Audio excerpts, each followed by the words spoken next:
Hello everyone. Before we start, make sure to like and subscribe to the channel. And leave a comment with where you're from and what time you're watching. That way, YouTube will keep showing you stories just like this one. Now, let's begin. The drive from Madison to Milwaukee usually takes about an hour and 20 minutes, but on Thanksgiving night, the empty interstate stretched ahead like a black ribbon under the November moon. My graduation from nursing school in 2008 meant I'd been making this exact trip for over a decade now, always promising Mom I'd text when I got home safe. That night, stomach still full of turkey and green bean casserole, I had the heat cranked up and some true crime podcast playing through the speakers. The host was describing how predators often work in pairs when my headlights caught something moving near the tree line. At first I thought it was just a deer. Wisconsin has millions of them. But then I saw it was smaller, walking weird, favoring one side like it was hurt bad. I pulled over about 30 feet ahead of where I'd seen it, leaving the engine running because something deep in my gut told me to keep the car ready.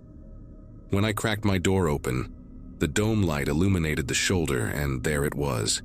This medium-sized dog, maybe 40 pounds, brown and white patches, dragging its back left leg. Poor thing looked like it had been clipped by a car. Not bad enough to be dying, but definitely needing help. The way it whimpered when it tried to walk made my nurse instincts kick in hard. I grabbed the blanket from my back seat, the one I keep for emergencies, thinking I could wrap it up and get it to the emergency vet clinic near my apartment. The dog stayed about 15 feet away, not running but not coming closer either, just standing there shaking in the cold Wisconsin air. That's when I heard the other car approaching behind me, which wasn't unusual, except it slowed down and stopped maybe 20 feet back. No headlights though, which struck me as strange because the highway was dark as hell that night, just their parking lights glowing amber. I figured maybe they saw my hazards and thought I needed help. Happens all the time on these rural stretches. But then, both doors opened at the exact same time, synchronized like they'd practiced it, and two people got out. In my side mirror, I could only make out their shapes against the faint light from their car interior before they shut the doors. One was definitely bigger, broader shoulders, and they both moved with this purposeful walk that made every alarm bell in my head start ringing. "Buster, there you are, buddy," the smaller one called out, voice carrying clear in the still night air. But something about the tone was all wrong, too rehearsed like reading from a script. The dog didn't react at all. Didn't turn its head, didn't wag its tail, nothing. Just kept looking at me with those pain-filled eyes. The bigger one started making kissing sounds, the kind you'd make to call your pet, but he was walking toward my car, not toward the dog. My hand was still on the door handle, half in and half out of the driver's seat, when the smaller one said something that made my whole body go rigid. "Ma'am, could you help us grab him? He doesn't trust strangers, but if you're already out of your car." The dog was between us and them, but neither of them was looking at it. They were both looking at me. Every self-defense class I'd ever taken, every warning my dad had drilled into me since I was 16, it all crystallized in that moment. I yanked my leg back into the car so fast I knocked my knee against the steering column, slammed the door, and hit the lock button. The bigger one broke into a run the second my door closed, and I mean full sprint, covering the distance to my car in seconds. His fist hit my window hard enough that I thought it might crack, and his face pressed against the glass, mouth moving, saying something I couldn't hear over my own screaming. My transmission was still in park, and my fingers felt thick and clumsy as I fumbled for the gear shift. The smaller one had circled around to the passenger side, trying the handle, then pounding on that window too, and between their bodies blocking my mirrors, I couldn't see anything behind me to reverse safely. The dog just stood there through all of this, hadn't moved an inch despite the chaos, and that detail hit me even through my panic. A real injured dog would have bolted or at least reacted to two people running and yelling. I threw the car in drive instead of reverse, flooring it forward, tires squealing on the asphalt. In my rearview mirror, illuminated red by my taillights, I saw them running back to their car, and that's when I noticed they'd left both doors open the whole time, ready for a quick pursuit. My speedometer hit 80 before I even realized it, taking the curves of that dark highway way too fast. But I didn't slow down until I saw the lights of a gas station about 3 miles ahead. My phone was in the cup holder and I grabbed it at a red light, calling 911 with fingers that wouldn't stop trembling. The operator kept me on the line while I pulled into the gas station, parking right in front of the doors where the cameras and lights were. I gave her the mile marker, described the car as best I could. Dark sedan, maybe a Chrysler or Dodge, no front plate that I could see. The two people, one about 6 feet, heavy build, wearing what looked like a baseball cap, the other shorter, thinner, both in dark clothes.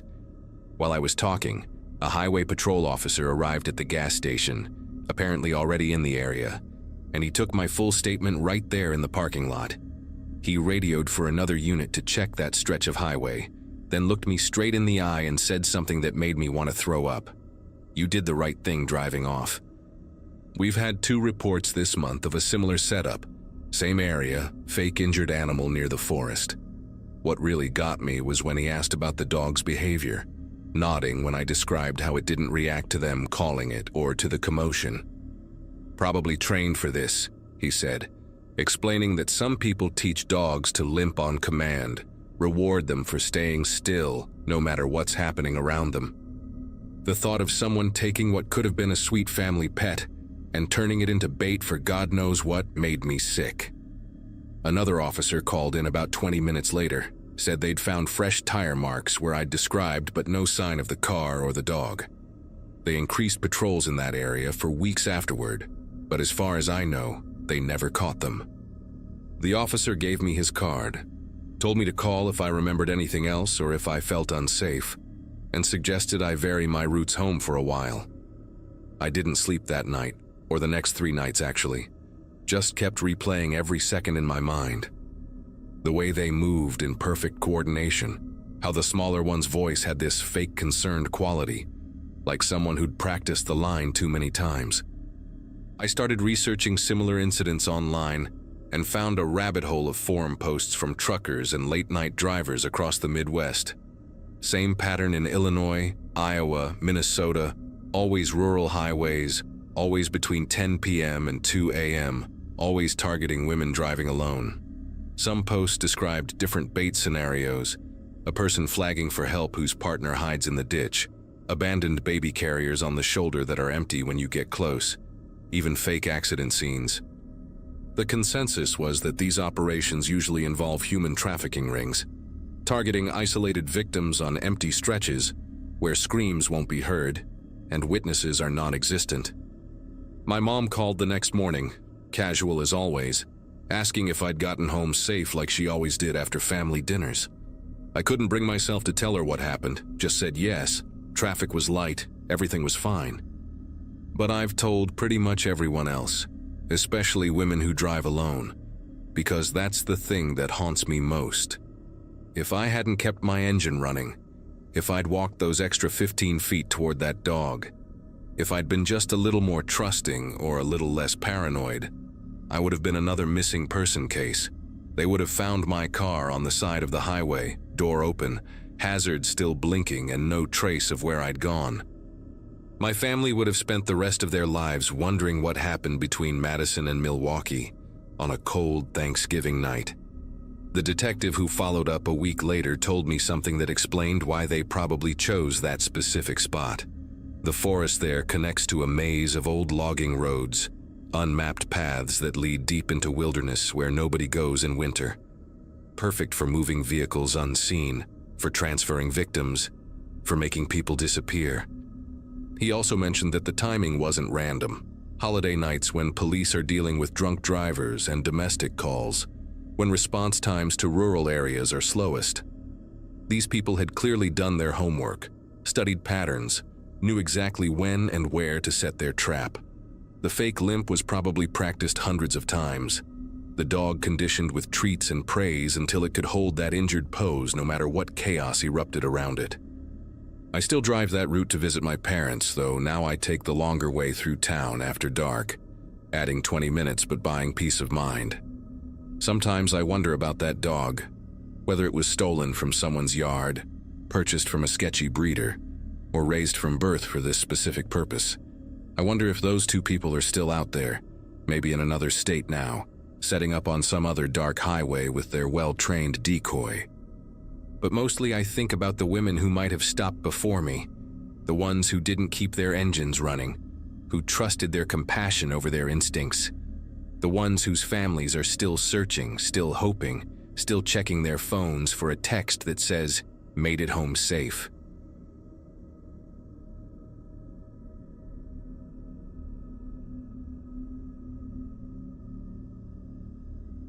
Denver gets quiet when it snows, and that November night was no exception as I walked Cooper through the empty streets near my apartment.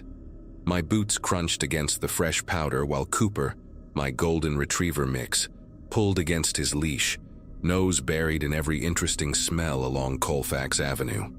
I'd moved into the second-floor unit 6 months earlier, right after signing the divorce papers that officially made me single again at 29. The building was one of those converted Victorians from the 1920s, complete with rattling radiators and floors that announced every footstep, but Cooper and I had made it home. That night started like any other. I'd gotten back from my warehouse shift around 9, found Cooper doing his desperate bathroom dance by the door, and bundled up for our usual evening routine. The temperature had dropped below freezing, and thick snowflakes drifted down steadily, muffling the few sounds of passing cars and turning Denver into something from a snow globe. We made our way past the dumpsters behind the building, Cooper taking his time despite my constant shivering, and I remember noticing how untouched everything looked, like nature had thrown a white blanket over the whole neighborhood.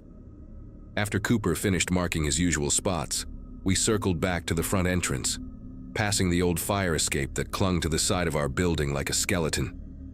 Snow had accumulated on every step and platform, creating perfect, undisturbed layers that must have been building up for hours. Something caught my eye as I glanced up at my living room window on the second floor.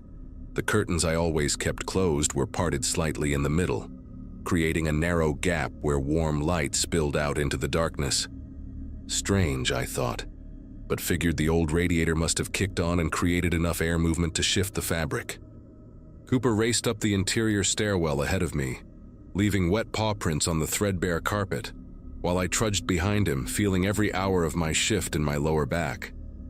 As we approached apartment 2B, I could hear my TV through the door, but something was different about the sound. I distinctly remembered leaving it on ESPN for the Lakers game, but now I was hearing what sounded like a weather report, that droning meteorologist voice talking about storm systems and weekend forecasts. I unlocked the door and Cooper burst inside, immediately heading for his water bowl in the kitchen while I stood in the doorway, staring at the TV. The local news was on, showing some reporter standing in the snow downtown. But I knew for certain I'd been watching basketball before we left.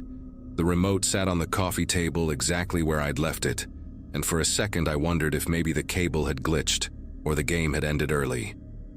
I kicked off my wet boots, hung Cooper's leash on the hook, and walked over to grab the remote, switching back to ESPN where the game was still going, fourth quarter with 5 minutes left. My apartment wasn't much, just a basic one-bedroom with a living room that opened to a tiny kitchen. But I'd gotten used to every sound it made, every way the floorboards creaked, and something felt different that night. The air seemed warmer than it should have been, like the heat had been running longer than the 20 minutes we'd been gone. And there was this smell I couldn't quite place, something like wet wool mixed with stale cigarette smoke. Cooper had finished drinking and was now sniffing around near the coat closet by the front door, his tail low and his body tense in that way dogs get when they sense something wrong. I walked over to pull him away, figuring maybe a mouse had gotten in through the walls again when I heard it. A cough. Not loud, kind of muffled and quick, like someone trying to hold it in, and it came from inside the closet.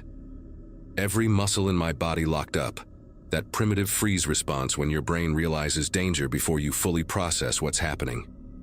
Cooper started growling, this low rumble I'd never heard from him before, his fur standing up along his spine as he faced the closet door. The blood was pounding so hard in my ears I could barely think straight. but I managed to grab Cooper's collar and slowly back toward my bedroom, trying to remember if I'd left my phone in there or if it was still in my jacket pocket. The closet door was one of those old accordion-style ones that never quite closed right, and through the gap at the bottom, I could see the shadow of feet. Work boots, from what I could tell, sized way bigger than mine, with snow still melting off them, creating small puddles on my hardwood floor.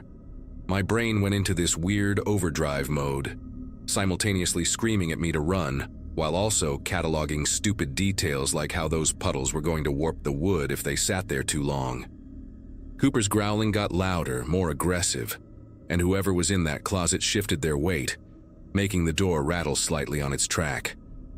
I kept backing up, pulling Cooper with me, when my hip hit the corner of the kitchen counter and knocked over the ceramic bowl where I kept my keys, sending it crashing to the floor.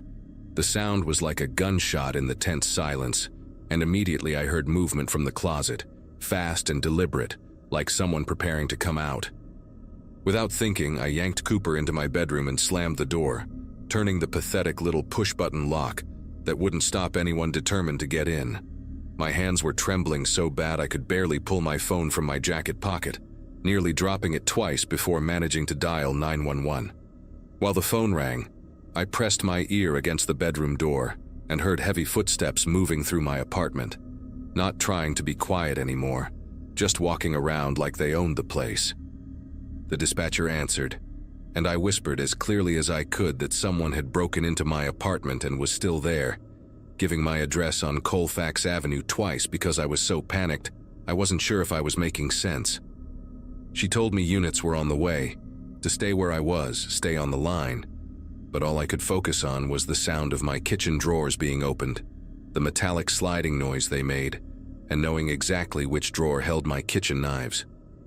The footsteps moved from the kitchen toward the hallway that led to my bedroom, slow and deliberate, and I could hear this raspy breathing that wasn't mine or Cooper's.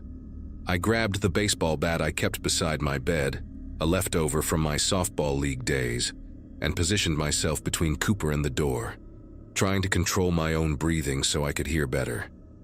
The dispatcher kept asking me questions, but I could barely process them, just kept whispering that he was getting closer. Please hurry, he's right outside my door now. Then the footsteps stopped, and for maybe 10 seconds that felt like hours. There was complete silence except for Cooper's low, continuous growl, and my heart hammering against my ribs. The doorknob rattled just once, a testing kind of turn to see if it was locked, and then I heard him laugh, this quiet, raspy chuckle that made my whole body go cold. Not angry or frustrated, just amused, like this was all some kind of game to him. I heard him walk back down the hallway, and then came sounds I'll never forget. My couch cushions being moved, papers rustling, drawers opening and closing in my living room desk. He was searching for something, or maybe just going through my things because he could, because he'd been in my space while I was gone, and now felt entitled to it.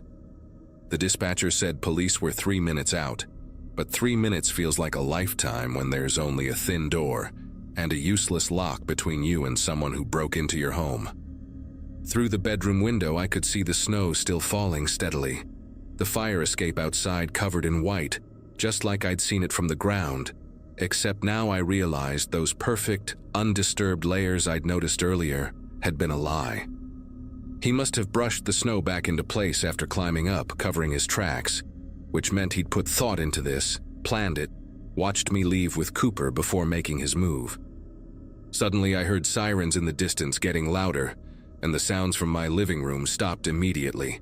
Fast footsteps crossed my apartment, and I heard my front door slam open so hard it hit the wall.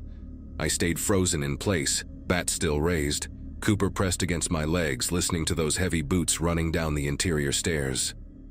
The dispatcher was saying something, but I couldn't focus on her words.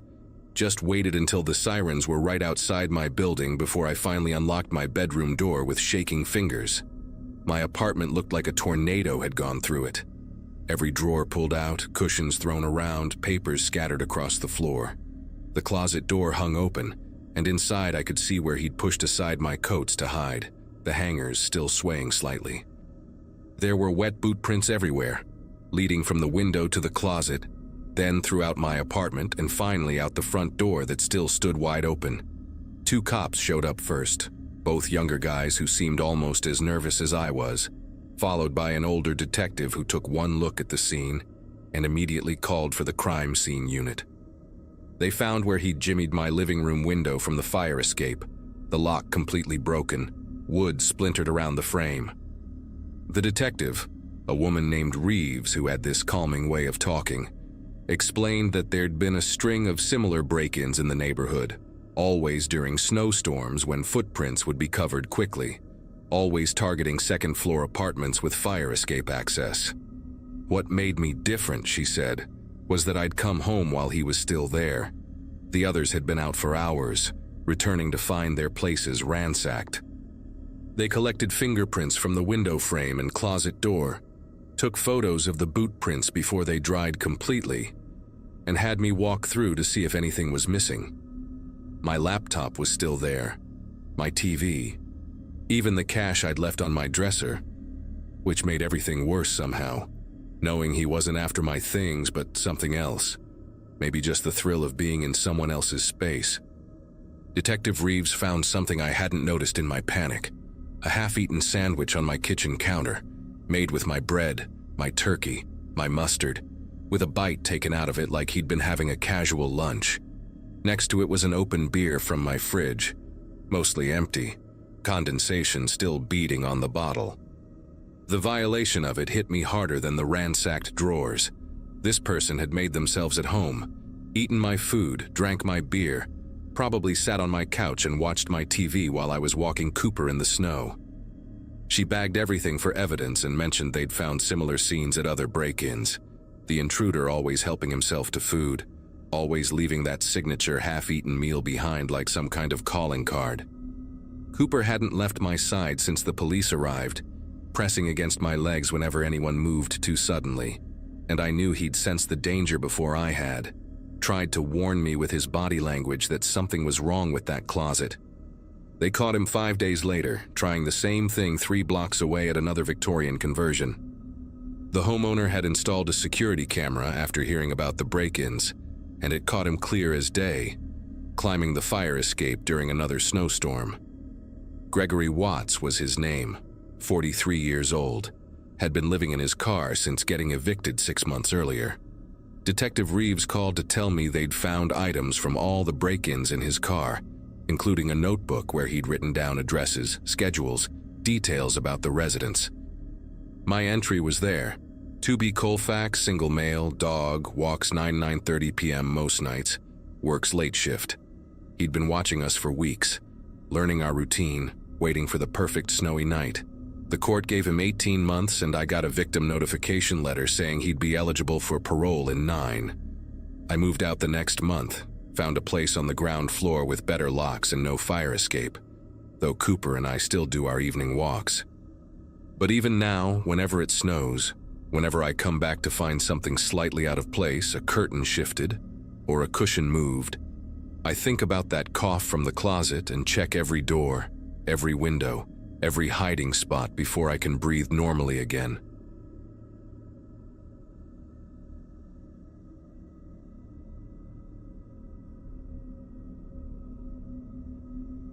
The week after Halloween always feels strange in our neighborhood, like the whole street is recovering from a sugar hangover, and that Monday in 2018 was no different. I'd just gotten my daughter Chloe to bed around 8:30, which was a miracle considering she was still wired from all the leftover candy I'd stupidly let her have after dinner. Being 33 with a 6-year-old meant most of my evenings looked exactly like this one. Kitchen cleanup, lunch prep for tomorrow, and if I was lucky, maybe 45 minutes of whatever show I was binging before passing out on the couch. We lived in this little ranch-style house just outside Jefferson City. Nothing fancy, but it had a good school district and a big backyard where Chloe could play. The divorce had been finalized that spring, and honestly, those first few months of just the two of us had been harder than I'd expected. But by November, we'd found our rhythm. Around 9:30, right as I was folding the last of Chloe's school uniforms, the doorbell rang. Now, nobody ever came to our door that late on a Monday, especially not in early November when it got dark by 6 and the temperature dropped into the 40s. Through the peephole, I could see two figures in dark hoodies standing on my porch, both probably teenagers from their height and build, though I couldn't make out their faces with the hoods up. They were whispering to each other and giggling, that nervous kind of laugh kids do when they're pulling a prank. I figured they were doing some late trick-or-treating dare, or maybe had lost a bet with their friends. Without opening the door, I flicked the porch light on and off twice, my universal signal for nobody's buying what you're selling, and watched through the side window as they looked at each other, laughed harder, then jogged down my driveway and disappeared into the darkness of the street. I went back to the laundry, but something kept nagging at me about the whole thing. Maybe it was how they'd stood there. Not quite right. Like when you see someone in a play trying too hard to act natural. The taller one had kept his head tilted down the entire time, and the shorter one's giggle had this weird rhythm to it, almost mechanical, like he was forcing it out at regular intervals. But I brushed it off because, honestly, teenagers are weird, and after teaching 3rd grade for 5 years before having Chloe, I'd seen kids do stranger things for attention. I made myself a cup of chamomile tea, checked that the front door was locked, twice actually, and settled into the living room with my laptop to finish some lesson plans for my online tutoring students. 10 minutes later, I heard it. A soft tapping on glass, deliberate and spaced out perfectly. Tap, tap, tap, pause, tap, tap, tap, pause. The sound was coming from the back of the house, from the sliding glass door that opened onto our deck. My whole body went rigid in that awful way where you want to move but can't quite get your muscles to cooperate. The tapping continued, patient and steady, and I could picture someone standing out there in the darkness of my backyard, knuckles against the glass, waiting. The motion sensor light back there had been broken since September. I'd been meaning to fix it but kept putting it off, so whoever was out there was doing this in complete darkness. I grabbed my phone and crept toward the kitchen, staying low, keeping away from the direct line of sight to that glass door. From where I crouched behind the kitchen island, I could barely make out a shape through the glass door, just a dark silhouette against the slightly lighter darkness of the yard beyond. It wasn't moving, just standing there, one arm raised like it was about to knock again. The figure seemed taller than I remembered either of those kids being, but maybe it was just the angle, or maybe one was standing on my deck furniture. I dialed 911 but didn't hit call yet. What would I even say? That someone knocked on my door and now they're in my backyard. The tapping started again, but this time it was different, lower on the door, like whoever was out there had knelt down or bent over. Then I heard something that made my chest tighten. The subtle rattle of the door handle being tested, gentle at first, then a bit more insistent when it didn't budge. My phone screen lit up my face in the darkness, and I swear the silhouette outside shifted, like it had noticed the glow. I held my breath and watched as the shape moved sideways along the glass, disappearing from view, and for maybe 20 seconds, there was nothing, just the hum of the refrigerator and my own heartbeat pounding in my ears. Then came a scraping sound from the other side of the house, metal on wood, and I realized with horrible clarity what was happening. They were checking the windows. The scraping moved from the guest bedroom window to the bathroom, getting closer to Chloe's room. That broke my paralysis completely. I hit call on 911 and stood up, not caring anymore if they saw me because nobody was getting near my daughter's window, not while I was conscious and breathing. The dispatcher answered on the second ring, and I whispered as clearly as I could that someone was trying to break into my house, gave her my address, and told her my 6-year-old was asleep in her room. She kept me on the line, saying units were on their way, maybe 5 minutes out, and to stay away from windows and doors. But I was already moving down the hallway toward Chloe's room, phone pressed to my ear, when I heard something that stopped me cold. Laughter from outside her window, that same mechanical giggling from earlier, but now it was accompanied by a second voice, deeper, definitely adult, muttering something I couldn't make out. Through the thin curtains of Chloe's room, I could see the shadows of 2 figures right outside, and one of them was doing something to the window screen, pulling at the corner where it met the frame. I burst into Chloe's room and scooped her up while she was still half asleep, blanket and all, and carried her into my bedroom closet on the opposite side of the house. She mumbled something about a bad dream, and I whispered that we were playing a hiding game, that she needed to be super quiet like when we play hide and seek. My beautiful, trusting daughter just nodded against my shoulder and closed her eyes again. The dispatcher was still talking, but I could barely focus on her words because now I could hear them at the front door again. Not knocking this time, but doing something to the lock. A metallic scratching sound that went on for what felt like hours, but was probably only 30 seconds. Then suddenly silence. Complete, total silence. Even the dispatcher seemed to sense it because she stopped asking questions and just said, "Officers are 2 minutes out. Stay where you are." We sat in that closet, Chloe breathing softly against my neck, me trying not to hyperventilate, surrounded by the smell of my winter coats and old shoes. Then I heard something that to this day makes me nauseous when I think about it. Footsteps on the roof. Slow, careful footsteps directly above us, moving from the edge toward the center of the house. Our attic access was in the hallway ceiling, just a simple pull-down panel with a folding ladder, and I'd never even thought to check if it locked from the inside. The footsteps stopped right about where that panel would be, and I heard a creaking sound, the kind old wood makes when weight shifts on it. The dispatcher must have heard my breathing change because she whispered that officers were pulling onto my street now, 30 seconds away. The sirens came before the footsteps could move again, and immediately the sounds on the roof turned into scrambling, running, like squirrels but heavier, moving fast toward the back of the house. I heard a thump that must have been someone jumping down, maybe onto the deck, and then nothing. The dispatcher told me to stay put until the officers cleared the scene, and I held Chloe tighter, feeling her little heartbeat against mine.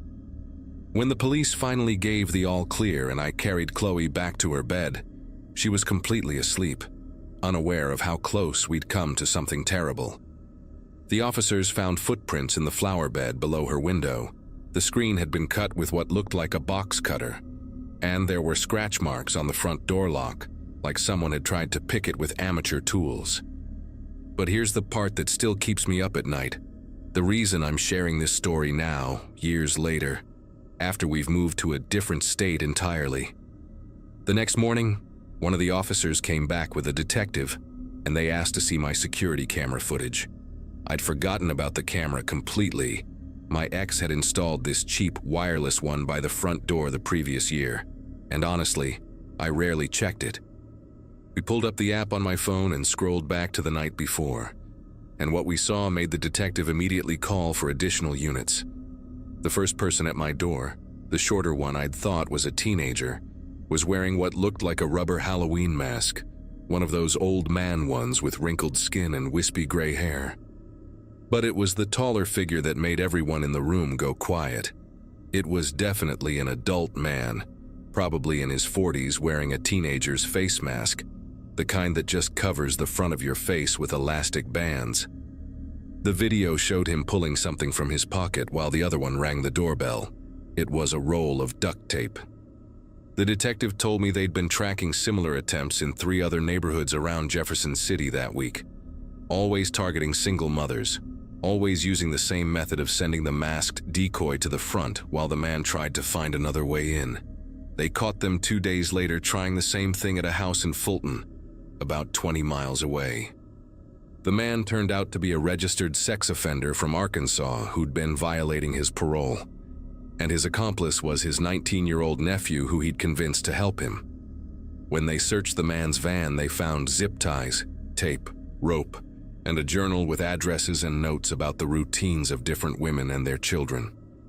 My address was in there, along with notes about what time I usually turned off the lights when I left for work, and that I had a young daughter who went to Riverside Elementary. They'd been watching us for at least 2 weeks before that night. I testified at the trial, and he got 25 years. We moved the following summer, and even now, whenever someone knocks on my door after dark, even when I'm expecting them, I check every window and door twice before I go to bed.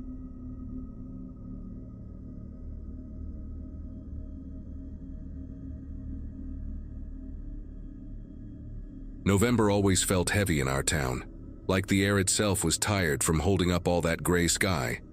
I'd just turned 17 that September, same week I got my learner's permit, and everything about that fall felt like waiting for something to start.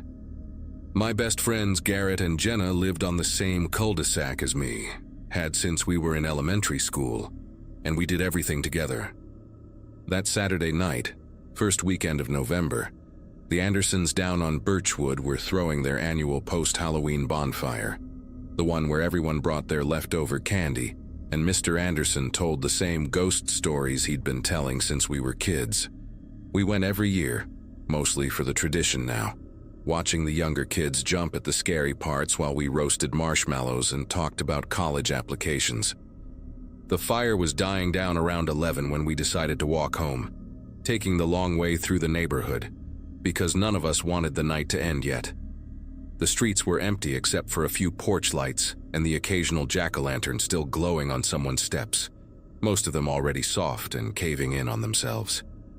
Garrett was doing his terrible impression of Mr. Anderson's voice, making Jenna laugh so hard she had to stop walking, and I remember thinking how perfect everything felt, how these were the moments I'd miss next year when we were all at different schools. We were about 4 blocks from the bonfire when I noticed the van for the first time, this dingy white panel van with rust eating through the wheel wells, crawling along behind us maybe 50 feet back. The weird thing was how it would slow down every time we passed under a streetlight, like the driver was trying to get a better look at us, then speed up slightly in the dark patches between.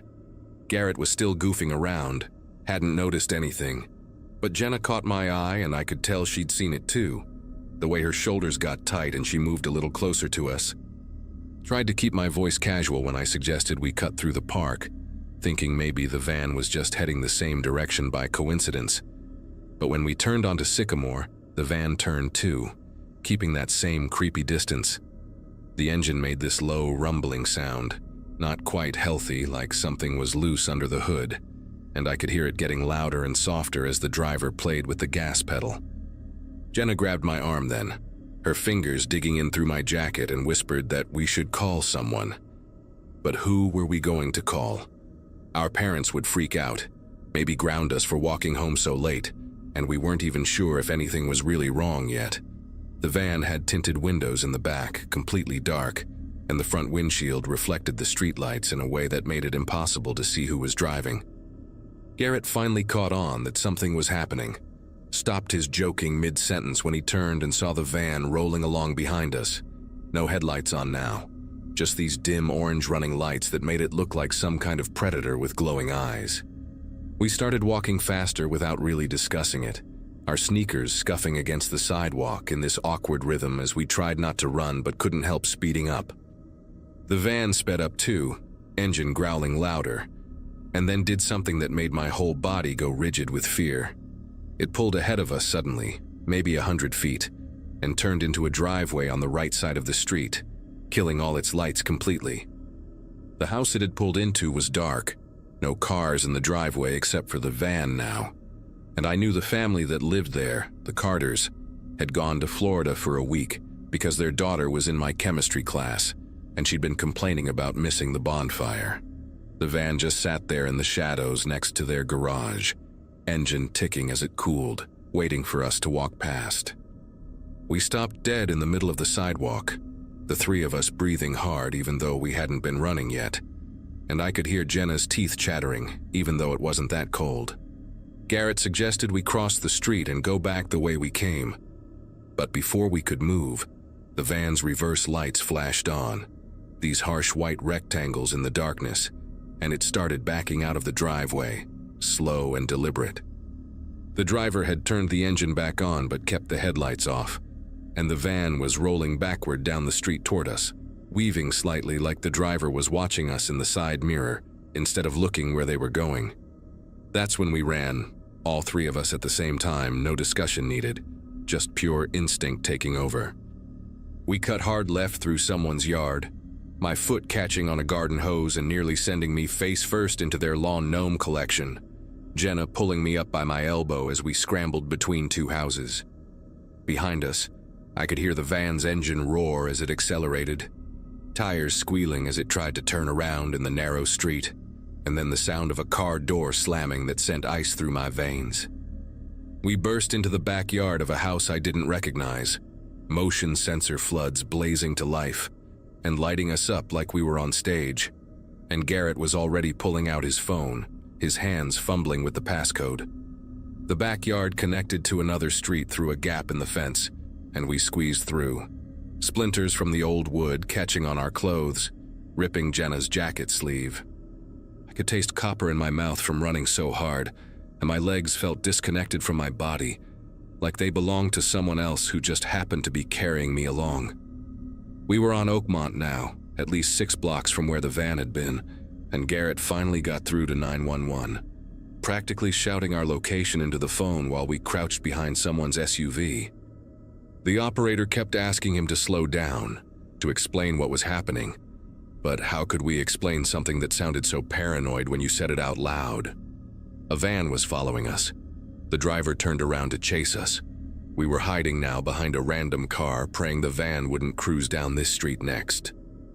The police showed up faster than I expected, 2 cruisers with their lights on but no sirens, and the officers separated us to get our stories while we stood there in the middle of Oakmont, looking like we'd been through a hurricane.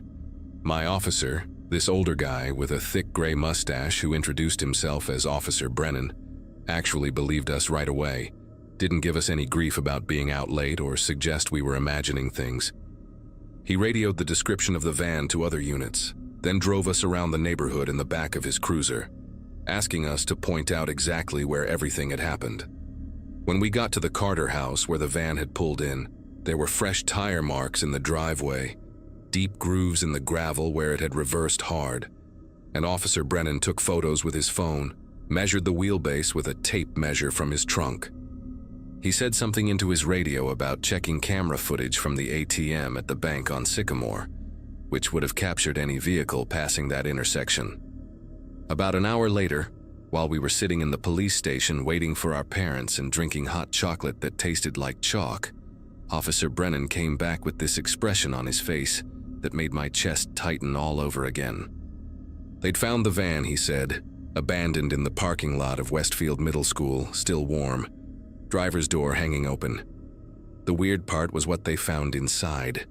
3 rolls of duct tape, a box of zip ties, and a notebook with addresses written in it, including several houses in our neighborhood with the days and times written next to them. The Carter house was on the list with "out of town" written beside it, and there were notes about 3 targets, with descriptions that matched me, Garrett, and Jenna pretty well, down to Jenna's purple backpack and Garrett's varsity jacket. The van had been reported stolen from a plumbing company 2 towns over 3 days earlier, and they never found who'd been driving it that night, despite pulling prints and checking every security camera they could find. Our parents went into full protective mode after that, driving us everywhere for weeks, installing new security systems, organizing neighborhood watch meetings that packed the community center. The detective assigned to our case, a woman named Diane Lawson who wore these thick-rimmed glasses and always had a coffee stain somewhere on her shirt, told us we'd likely been watched for days, maybe weeks, that whoever was in that van had been planning something specific. She showed us footage from the bank ATM that caught the van passing by earlier that evening, before the bonfire even started, just circling the neighborhood in slow loops. You could make out a figure in the driver's seat, baseball cap pulled low, but the quality was too grainy to get any real details. The notebook had our routines written down: when we walked to school, when we stayed after for clubs, when we typically hung out at the park on weekends, and Detective Lawson said we were lucky we'd varied our pattern that night by going to the bonfire. The middle school where they found the van had security cameras too, but whoever ditched it there knew exactly where the blind spots were, parking in the one corner where 3 broken cameras created a perfect dead zone. The only glimpse they got was a figure in dark clothes walking quickly away from the van, heading toward the tree line at the back of the school property. And by the time the K-9 unit arrived, the trail had gone cold at the creek that ran behind the playground. What haunted me most were the small details the detective mentioned almost offhandedly. Fresh scratches on the inside of the van's rear doors, like someone had been testing the locks from inside, and a receipt from a hardware store dated that morning for the zip ties and tape, paid in cash at a store 40 miles away. Whoever it was had driven 40 miles just to buy those supplies where no one would recognize them, then driven back to hunt us. For weeks after that night, every white van made me stop breathing for a second. Every stranger who looked at us a beat too long made my skin prickle with that same fear. Jenna started carrying pepper spray and taking a different route home every day, never the same pattern twice, and Garrett's older brother started picking him up from school in his pickup truck, wouldn't let him walk anywhere alone. The police increased patrols in our neighborhood, and for about a month there was always a cruiser parked near the school, or doing slow loops through our streets. But eventually, things went back to normal, at least on the surface. Detective Lawson called us in December to say they'd connected our case to 2 similar incidents in neighboring counties. Same pattern with the white van and the notebook. But those kids hadn't been as lucky as us, hadn't run fast enough, though she wouldn't give us details about what had happened to them. The case never got solved, at least not while we were still in high school, and by the time I left for college the following year, it had become just another unsolved mystery in the filing cabinets at the police station. Sometimes I Google it, looking for updates or similar cases, wondering if whoever was in that van that night ever got caught somewhere else, but I never find anything definitive. What I can't forget is that moment when the van reversed toward us in the dark, how deliberate it was, how patient they'd been watching us for weeks, learning our habits and waiting for the perfect opportunity. Jenna, Garrett, and I are still close, even though we're spread across different states now. And every November when we text each other around the anniversary, none of us mentions it directly, but we all know what we're really checking on, making sure we're all still okay, still here, still running faster than whatever was chasing us that night.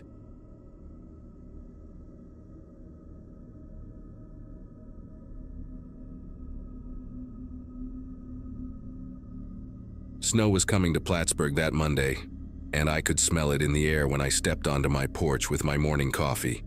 After 26 years of marriage to Nathan, I'd gotten pretty good at reading warning signs, though apparently not good enough to avoid the October divorce that left me starting over in a duplex that smelled like old wood and whatever the previous tenant had been cooking for the past decade. Frank, my elderly landlord who lived in the other half, had promised quick maintenance response times, which mattered since teaching 7th grade. Math didn't leave me much energy for home repairs. The place had its charm, though, with original hardwood floors and tall windows that actually opened, unlike the sealed disasters in most modern apartments. I'd been there exactly 9 days, still discovering which floorboards creaked and which light switches controlled what. That morning started like the others since I'd moved in, except for the weather forecast promising 6 to 8 inches by nightfall.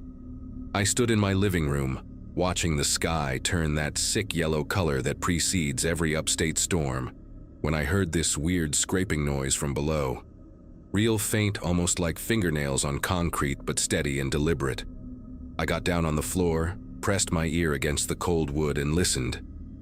The sound went on for maybe 10 seconds, paused, then started again.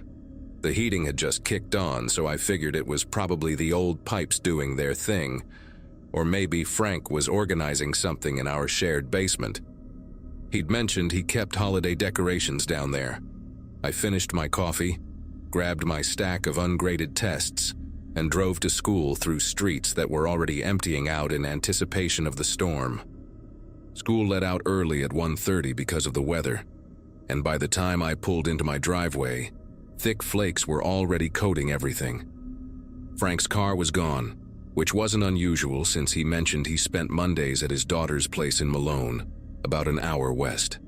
I brought in an armload of firewood from the covered pile out back, thinking I'd grade papers by the fireplace and enjoy my first real snow day in the new place.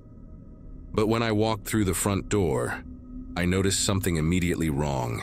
My living room rug, this cheap burgundy thing I'd bought at Target the previous week, was pushed up at one corner, like someone had tripped over it.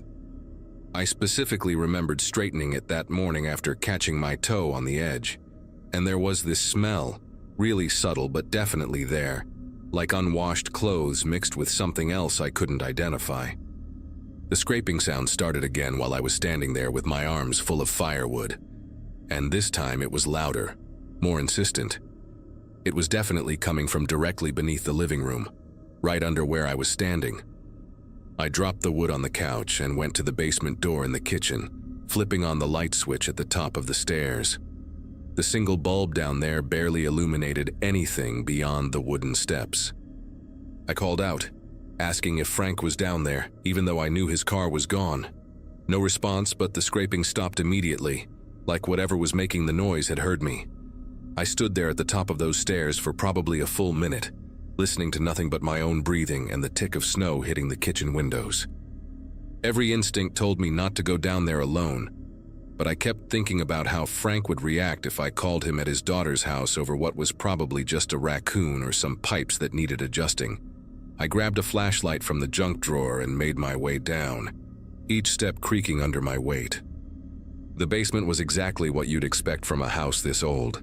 Stone foundation walls, exposed ceiling joists covered in cobwebs, and that damp earth smell that never quite goes away. Frank's half was sectioned off with a piece of plywood, and there were a few cardboard boxes labeled Xmas and Easter stacked against the divider. My side was mostly empty except for the furnace, water heater, and some old shelving units the previous tenant had left behind. I swept the flashlight beam across the floor, looking for any signs of animals or water damage that might explain the noise. That's when I noticed the coal chute door in the far corner, something I hadn't even known existed until that moment. These old houses used to get coal deliveries straight into the basement, and most people just sealed them up decades ago when they converted to gas or oil heat. But this one wasn't sealed anymore.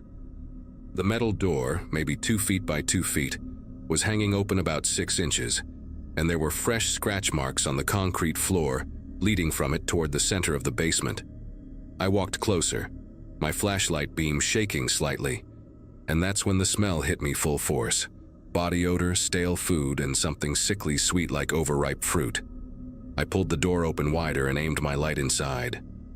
There was a blue sleeping bag, one of those cheap Coleman ones you can get at any sporting goods store, spread out in the crawl space beyond the chute. Empty Chef Boyardee cans were stacked neatly against one wall, along with water bottles, some still half full. But the thing that made my chest go tight was the phone charger plugged into my outlet, the cord snaking back through the opening to a spot I couldn't see.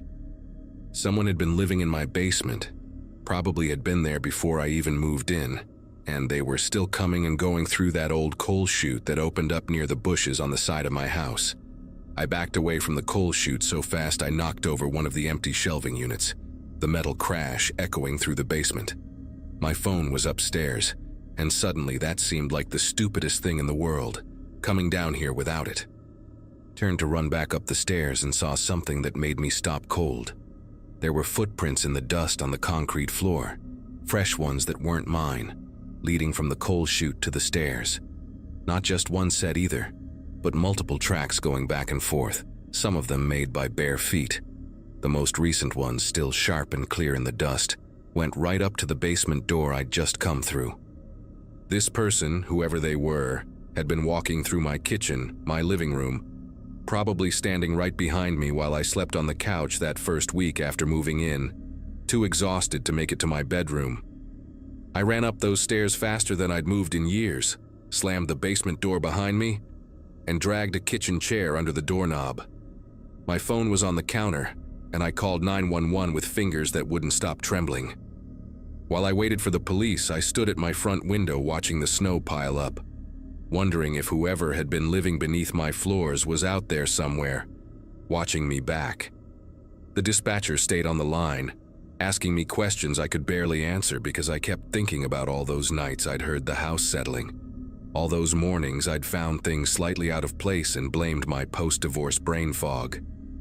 The woman on the phone kept telling me to stay calm, that officers were on their way, but the snow was coming down harder now and I knew the roads would slow them down. 20 minutes, she said, maybe 30 with the weather. I moved every piece of furniture I could lift in front of the basement door, creating a barricade, that would at least make noise if someone tried to come through. The wait felt like hours, but it was probably only 15 minutes before I heard something that made my whole body go rigid. The scraping sound again, but this time it wasn't coming from below. It was coming from outside, near the living room window, like metal against wood. I crept to the window, staying low, and peeked through the blinds. There was a man out there, skinny and hunched over, wearing a filthy green army jacket that was way too big for him. He had stringy gray hair that hung past his shoulders, and a beard that looked like it hadn't been trimmed in months. He was using something, maybe a screwdriver or a knife, trying to pry open my window from the outside. The snow was coming down so thick I could barely make out his features, but I could see his lips moving like he was talking to himself, and his breath came out in quick white puffs that disappeared into the storm. When he looked up, maybe sensing me watching, his eyes met mine through the gap in the blinds, and they were the palest blue I'd ever seen, almost white, like a husky dog's eyes. He didn't run when he saw me. He just stood there, still gripping whatever tool he'd been using, snow accumulating on his shoulders and in his tangled hair. Then he smiled, not a normal smile, but something that showed too many teeth, yellowed and broken, and he pressed his face right up against the glass. I could see dirt caked under his fingernails as he tapped on the window, 3 soft knocks like he was visiting a friend. The dispatcher was asking what was happening, but I couldn't form words. The man outside tilted his head, studying me like I was something fascinating he'd discovered, and then he spoke loud enough for me to hear through the glass. He said my name, my actual first name, clear as day. Not yelling, not threatening, just conversational, like we were old acquaintances. He knew who I was. He'd probably gone through my mail, my papers, everything I'd thrown away since moving in. He knew my schedule, when I left for work, when I came home. He'd been living underneath me, learning me, and now with the police still minutes away and the snow creating a white wall around my house, he wanted me to know that he knew. I screamed at him to get away, that the police were coming, and that seemed to amuse him because he actually laughed, this wet, rattling sound that I could hear even through the window. Then he held up something in his other hand, and it took me a second to realize what it was. My spare house key, the one I'd hidden under a decorative rock by the back door my second day there. He dangled it between his thumb and finger, making sure I could see it clearly through the falling snow, and then he walked away from the window, disappearing around the corner of the house. The dispatcher was practically yelling at me now, telling me to get to a room with a lock to barricade myself in, but all I could think about was that he had a key, had probably always had it, and every night I'd locked my doors thinking I was safe. He could have walked right in whenever he wanted. I ran to my bedroom, slammed the door, and shoved my dresser in front of it, the wood scraping across the floor just like the sound I'd been hearing from the basement. I could hear him now, the front door opening. Not forced, not broken, just the normal sound of a key turning in a lock and the door swinging open on its hinges. His footsteps were slow and deliberate on the hardwood, and he was humming something, some tune I didn't recognize. The dispatcher said the police were 3 minutes out, maybe less, but I could hear him in my kitchen now, opening drawers, looking for something. Then the footsteps came toward the bedroom, and he knocked on the door, polite as could be, and asked if I wanted to talk about the rent. The rent, like he owned the place, like I was the intruder. He said Frank had promised him he could stay, that they had an arrangement, that I wasn't supposed to be here yet. His voice was calm, reasonable even, which made it so much worse. He said he'd been waiting for the right time to introduce himself, that he didn't mean to scare me, that we could share the space if I wanted. The dresser shook as he tested the door, and I could see the wood starting to splinter near the lock. Then the sirens cut through everything, that beautiful wailing sound getting louder every second.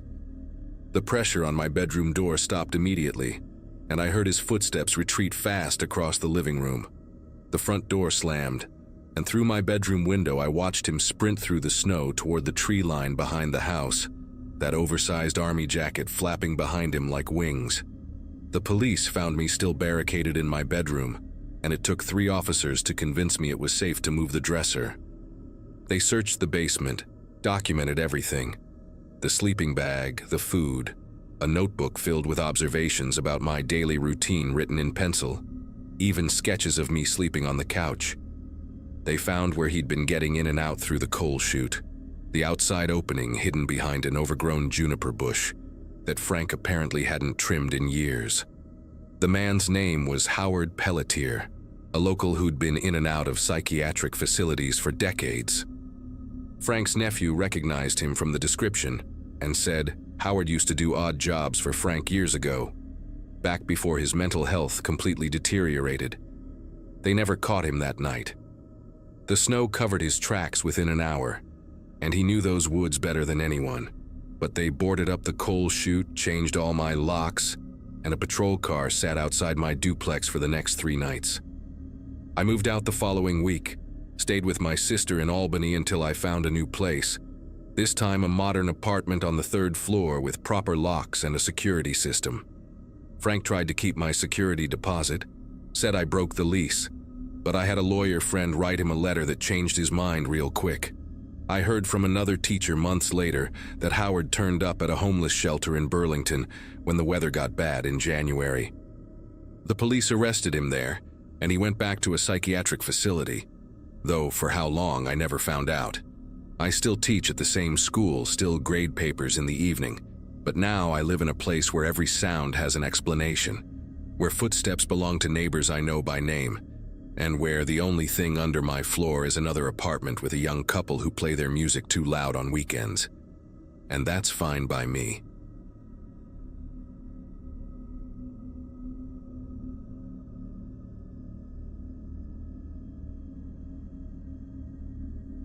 The cold had teeth that November night in Alaska, the kind that bites through 3 layers of clothing and makes your bones ache. I'd been hauling frozen seafood from Anchorage down to Fairbanks for about 6 years by then, enough runs to know every pothole and curve on the park's highway.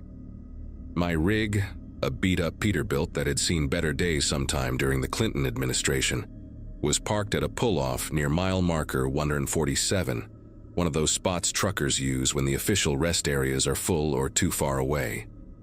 The heater was running on low, just enough to keep the frost from forming inside the windshield, and I'd wedged myself into the sleeper cab with my usual setup. Sleeping bag rated for -40, wool socks doubled up, and my phone charging on the little shelf I'd installed myself.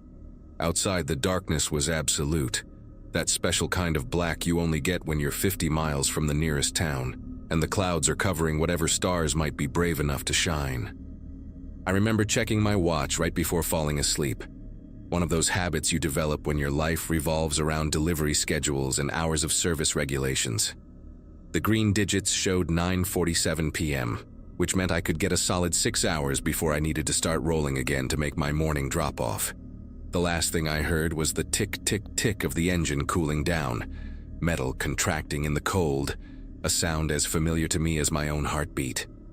Sleep came easy that night, the exhaustion of 14 hours on icy roads pulling me under like quicksand. I'd parked here probably 30 times before, always the same spot where the ground was level enough that I wouldn't wake up with a crick in my neck from sleeping at an angle.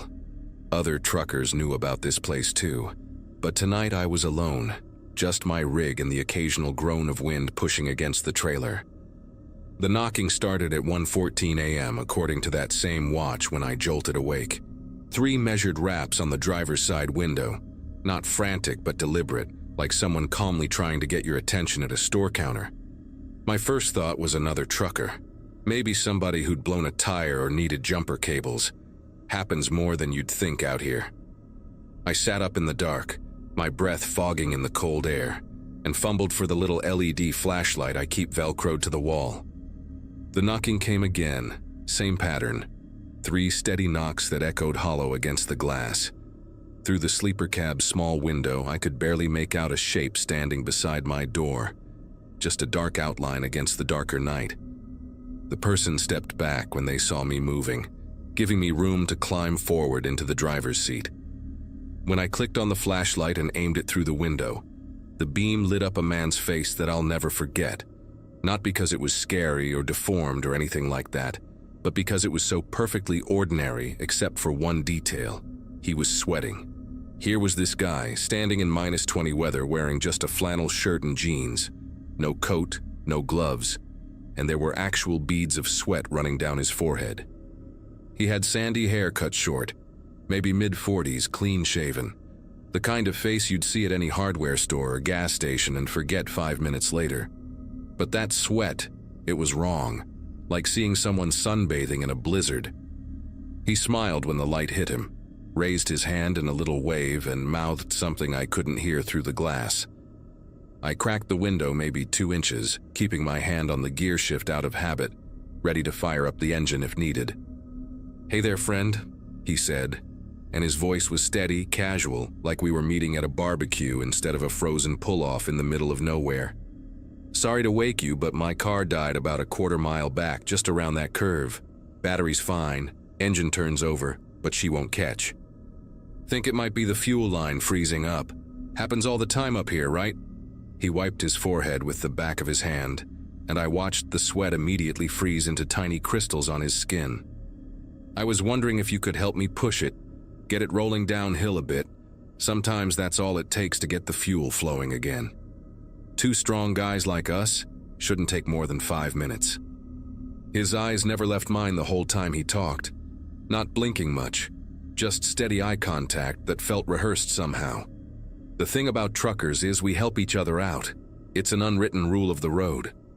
I've changed more tires and given more jump starts than I can count, pulled guys out of ditches, shared food when somebody's broke down waiting for a tow.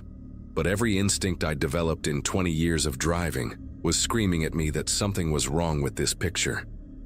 Beyond the sweat, beyond the lack of winter clothes, there was the timing. He said his car was a quarter-mile back, but I'd been asleep for over 3 hours and hadn't heard any vehicle pass by. And trust me, you hear everything in a quiet night like that.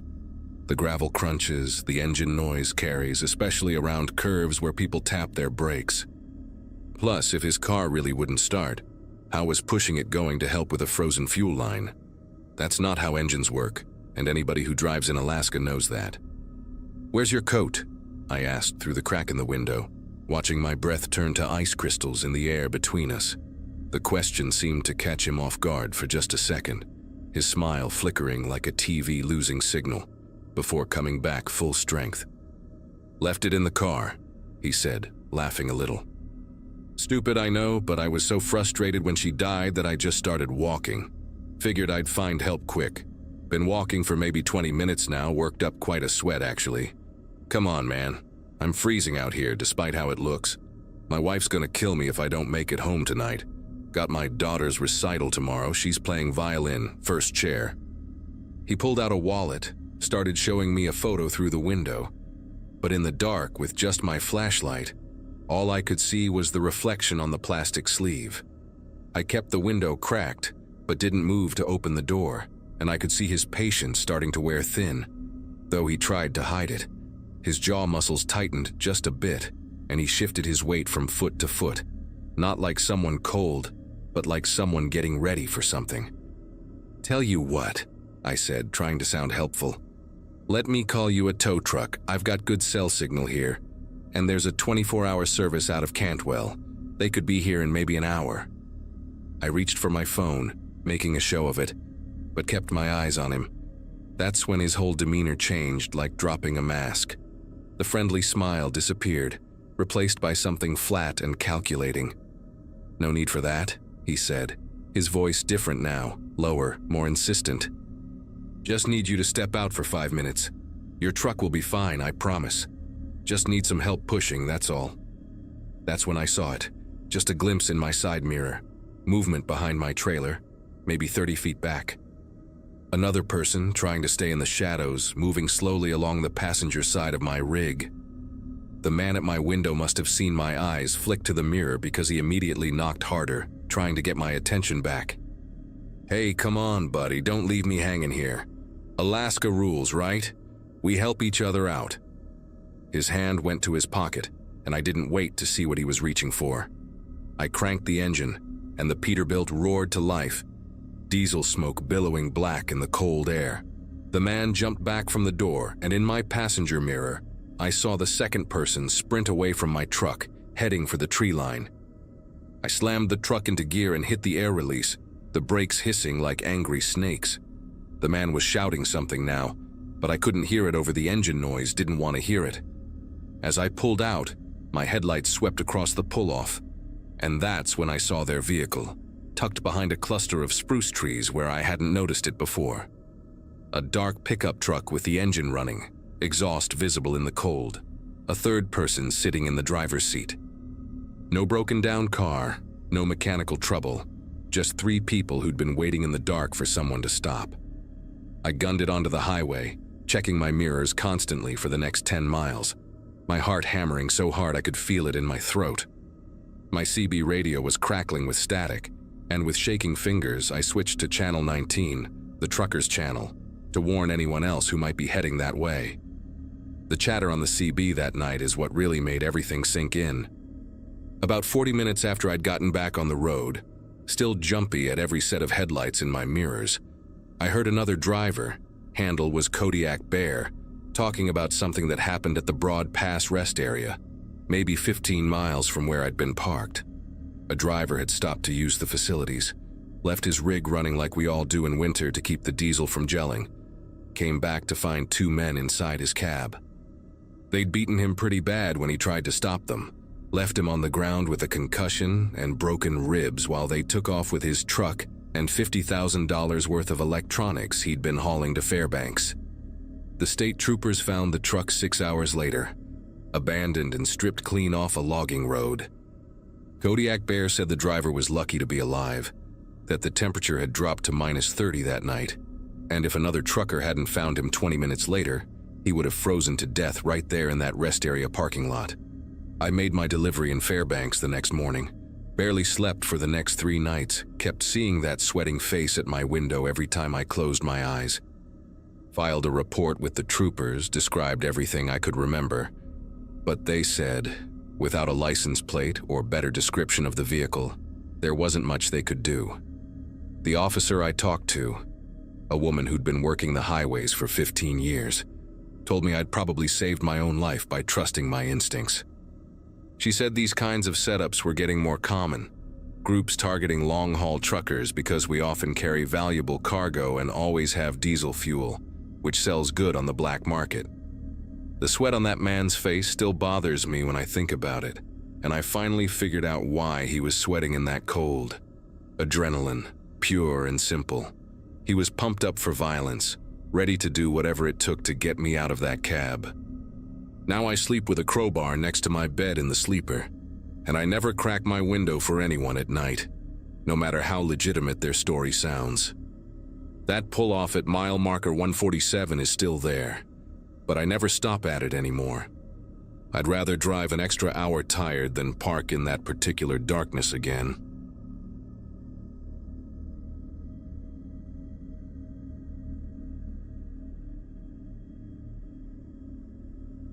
The break had been long overdue.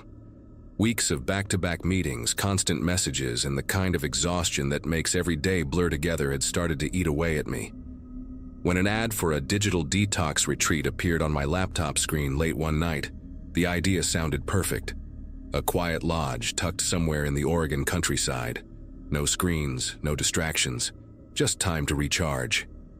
The price was low enough to make me wonder if it was some new wellness startup trying to build a reputation, but I booked it anyway. I needed silence more than I needed logic. The drive there took most of a gray November afternoon. The roads grew narrower and lonelier the farther I went, the trees swallowing what little sunlight there was. The sign for Airvale Lodge looked almost handmade, nailed to a crooked wooden post by the side of the road. When I finally pulled into the gravel lot, my phone had no signal. I took it as a good sign, a forced break from everything. The main building looked rustic, a wide porch lined with mismatched rocking chairs, and a carved wooden door that groaned when it opened. A woman in a beige uniform greeted me inside. Her voice was gentle but rehearsed, every word precise. She asked for my name, then reached out her hand and said they'd be holding on to all electronic devices for the duration of the program. Before I could protest, Another staff member appeared with a tray lined with numbered envelopes. My phone went into one, sealed with a sticker that read "Serenity requires surrender." They gave me a cotton uniform and a name tag. My own name printed in bold black letters. "Participants blend better that way," the woman said with a kind of warmth that didn't invite questions. Dinner that night felt strange. Everyone wore the same pale clothes, moving quietly around the long wooden tables. No one seemed to know each other, but they acted like they did. Smiling, nodding, serving food in synchronized rhythm. The staff stood along the walls, watching, never eating. When I tried to make small talk with the woman sitting beside me, she simply said, "It's easier if you let go of words." I laughed awkwardly, thinking it was part of the retreat's minimalist philosophy, but something about her expression stayed with me through the night. The next morning began with a bell that rang through the halls at dawn. Everyone lined up in the courtyard like students waiting for roll call. The air smelled like pine and damp soil, and the mist hung low between the trees surrounding the property. A man who introduced himself only as Guide Thomas gave a short speech about releasing digital toxins and rediscovering natural rhythm. His tone was calm, but every sentence carried the kind of certainty that made me uneasy. When I asked how long the program lasted, he smiled without answering. "You will know when it ends," he said, as if it were something obvious. The day unfolded with scheduled silence and strange rituals. We had to walk in single file along forest trails, pause at marked stones, and write affirmations on paper that were later burned in a communal fire pit. Meals were timed to the minute. Every clock in the lodge showed the same hour, even though the sunlight shifted throughout the day. When I asked another participant how long she'd been there, she looked around before whispering. I stopped counting after the third sunrise. Her eyes darted to the nearest staff member. Then she smiled tightly, like she regretted saying it. By the afternoon, the sense of calm that the staff tried to impose had started to crack. I noticed people pacing near the windows or staring too long at the locked gate beyond the main courtyard. I decided to test it myself during a meditation session when everyone's eyes were closed. The gravel path leading to the exit was longer than it looked, and my steps sounded louder than they should have. When I reached the gate, a heavy chain looped through its bars. A padlock the size of my hand hung in the middle. Through the metal, I could see the empty road stretching into the trees. No cars, no signs of movement, only silence so deep it felt staged. That evening, I went to the front desk and asked for my phone. The receptionist, a young man with perfect posture and a voice too calm, checked a list behind the counter. "You signed the agreement," he said, not even looking at me. "You're here until the program ends." I asked again, louder this time, and he repeated the same line word for word as if rehearsed. A couple of staff members appeared behind him, blocking the hallway. Their faces were blank, but their stance wasn't. That was the moment I realized no one here was simply following wellness routines. They were following orders. That night, I barely slept. The lodge walls seemed thinner, the quiet heavier. From my room window, I could see the courtyard dimly lit by lanterns, shadows moving in slow, deliberate patterns. Around midnight, a low hum echoed through the trees, not an engine or generator, but a rhythmic pulse that grew louder every few seconds. When I opened my door to listen, 2 staff members were standing at the end of the hallway, facing me. Neither spoke, but one raised a finger to his lips, motioning for silence. I shut the door and pressed my back against it, heart pounding in my chest. The following morning, the woman I'd spoken to at dinner was gone. Her bed was neatly made, her name tag missing from the wall hook. When I asked one of the cleaners where she'd gone, she replied, she completed her process. That phrase circulated throughout the day like a chant, whispered during meals, murmured by staff, written on the whiteboard in the hall. Completion is peace. By then, I understood that no one here was trying to rest or heal. They were being reshaped into something obedient. I decided to escape that night. During the final group meditation, I hid one of the metal utensils from the dining table under my sleeve. When the lights dimmed, I slipped out through a service corridor that smelled of bleach and wet wood. The kitchen door opened to the back of the property, near the same gate I'd tried before. Using the fork, I wedged the chain loose enough to slip it free of the latch. My fingers were raw, the sound of metal scraping metal slicing through the still air. For a second, I thought I heard footsteps behind me, but I didn't look back. I just ran. The road beyond the gate stretched into the forest. No lights, no signs, just endless darkness. I walked for what felt like hours until a delivery truck appeared in the distance. The driver, an older man with tired eyes, slowed down when he saw me. I told him I'd been hiking and got lost. He didn't ask questions. When I reached the nearest town, I went straight to the police. They said there was no record of a place called Airvale Lodge anywhere in the county, and no retreat registered under that name. I have searched for it online since then, and the website that first drew me in no longer exists. I still have the name tag they gave me. Plain white plastic, my name printed in black letters. Sometimes I catch myself staring at it, trying to remember the faces of the people still inside those walls. I never saw them again, but sometimes late at night, I hear that same low hum from the woods behind my apartment.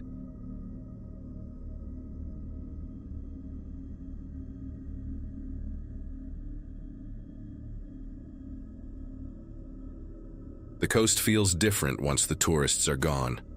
The air turns sharp, the sand loses its warmth, and the ocean seems louder, as if it is reclaiming the silence.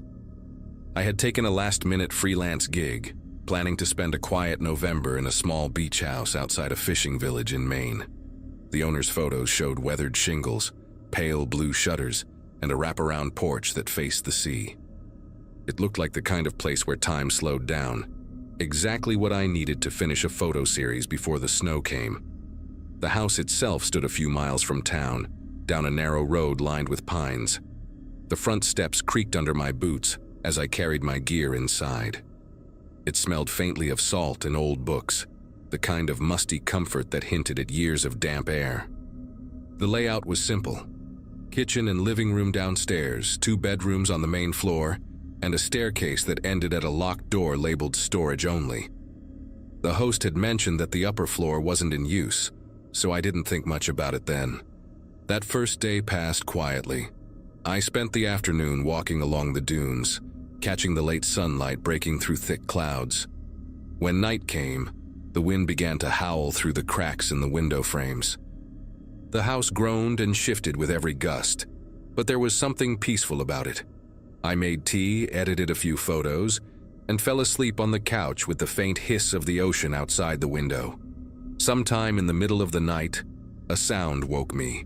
It was steady and rhythmic, not the wind, not the surf. Footsteps. Light but deliberate, pacing directly above me.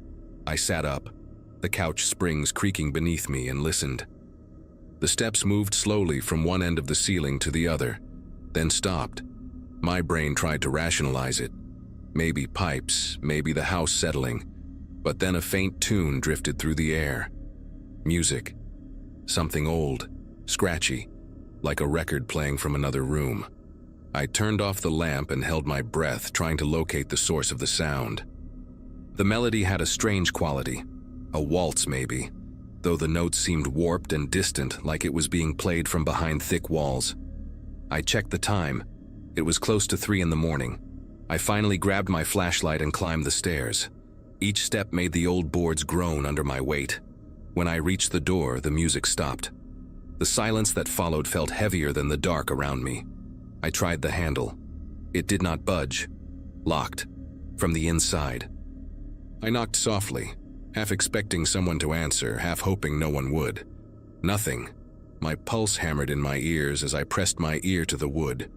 Faint shuffling, a drag of movement like someone turning in place. Then, a single thump against the door. I stumbled back, nearly losing my balance on the steps. For a moment, I stood there frozen in disbelief, trying to make sense of what I had just heard. Eventually, I forced myself back downstairs, locked my bedroom door, and waited for daylight. The morning light made everything seem harmless again. I tried to laugh it off, telling myself I had probably been dreaming. Still, curiosity got the better of me. I walked around the outside of the house, camera in hand, tracing the roofline. The upper floor windows were there all right, 3 of them, boarded up, paint peeling away in uneven strips. No lights, no movement. Just the wind rattling the loose boards. I snapped a few photos more out of habit than intention, and went back inside to make coffee. When I messaged the host, I kept it polite.